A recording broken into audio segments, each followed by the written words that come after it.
শীতকালে কড়াইশুঁটি যে কোনো রান্নায় দিলেই বেশ ভালো লাগে খেতে।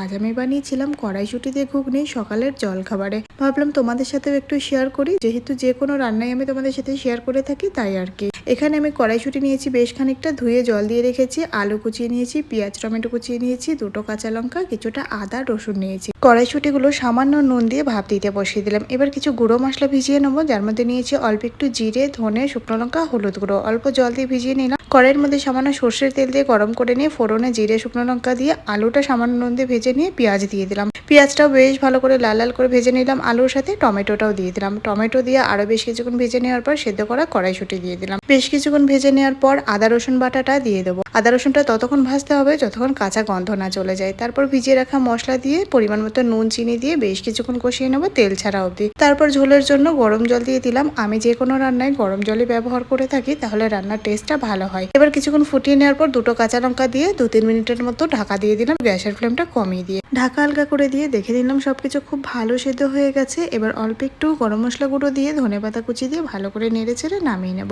কড়াইশুঁটির ঘুগনি একদম রেডি। কারা কারা এইভাবে কড়াইশুঁটির ঘুগনি বানিয়ে থাকো অবশ্যই একটা কমেন্টে জানিও। আর যারা এখনো খাওনি তারা একবার খেয়ে দেখো, ভীষণ ভালো লাগে খেতে। তোমাদের যদি আজকের ভিডিওটি ভালো লাগে একটা লাইক দিয়ে দিও। যারা এখনো ফলো করোনি ফলো করে আমার সাথে থেকো। চলো ততক্ষণ আমরা খেয়ে নিই। দেখা হচ্ছে পরবর্তী ভিডিওর সাথে।